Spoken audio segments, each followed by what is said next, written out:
Welcome to the channel. Today we're going straight to the bedrock, the Torah, the Book of Jubilees, and the ancient truth they carry. God doesn't rule alone. God has a cosmic family. This isn't fringe, and it's not fan fiction. It's the worldview Moses wrote in, the worldview Jesus assumed, and the worldview Jubilees fills in with sharp detail. If you've ever wondered who the sons of God really were, why nations fall under spiritual powers, or why Scripture says you are meant to join God's heavenly household, this one's for you. In the Torah, the family of God is right there, hiding in plain sight. Genesis 1:26. Let us make man in our image. That us isn't God talking to himself. Early Jews knew he was speaking to his heavenly court, his divine household. Job 38:7 reveals that the sons of God were already present when the foundations of the earth were laid, and Psalm 89 describes the assembly of the holy ones, a heavenly council. In Deuteronomy 32:8-9, God divides the nations of the world and assigns them under divine rulers, spiritual overseers, while keeping Israel as his direct inheritance. The Torah quietly assumes a cosmic family structure. God at the top, heavenly sons beneath him, and humanity invited into fellowship. Where the Torah hints, Jubilees, called Little Genesis, explains. Jubilees 2.2 says that before creating humanity, God created angels of the presence, angels of holiness, angels of winds and nature, angels over life and death, angels assigned to nations, angels who guard covenant and law. This is no heavenly fog. This is a kingdom, a structured, ordered, multi-layered divine household.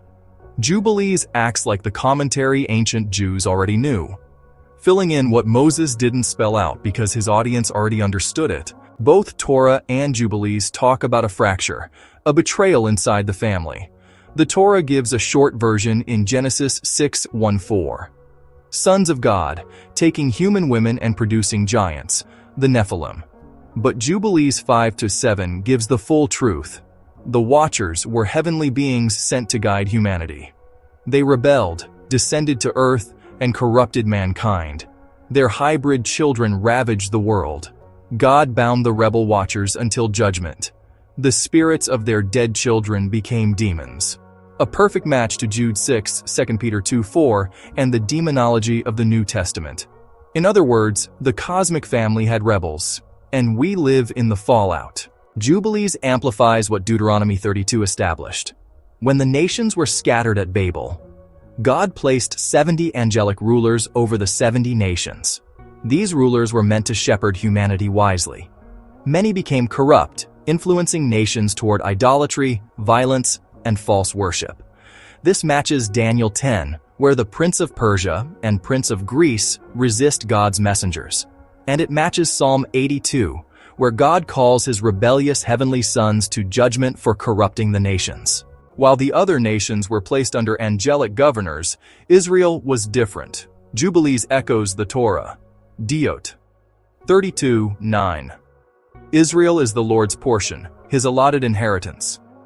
Israel isn't one nation among many. Israel is family, God's household on earth, mirroring the heavenly one.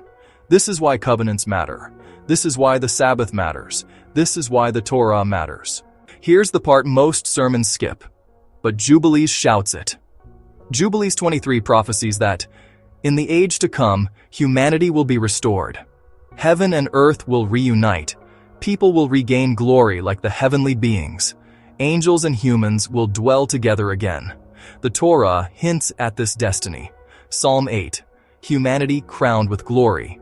Genesis 1, humanity made to rule creation. The New Testament confirms it explicitly. 1 John 3:2, we shall be like him. Romans 8:19, creation waits for the revealing of the sons of God. Hebrews 2, Christ raises humanity above the angels. This is the point of the story. God didn't just want servants. He wanted sons. A family, heavenly and earthly, united under his throne. Jubilees, Torah, prophets, and Revelation agree. The final destiny is not escape from earth. It's restoration of Eden. Revelation 21:22 shows heaven descending to earth. Ezekiel 37 speaks of resurrection and renewal. Isaiah 2 describes nations coming to God's mountain. Jubilees 50 pictures a final age of rest and union with the heavenly beings. The end of the story is the beginning restored. One king, one family, one creation, heaven and earth as one home again. So what do the Torah and Jubilees teach us? That God's family is older, larger, richer, and more structured than we ever imagined. That humanity isn't a side note.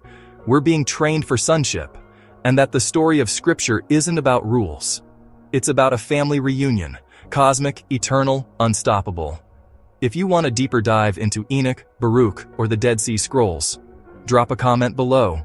Truth always welcomes guests.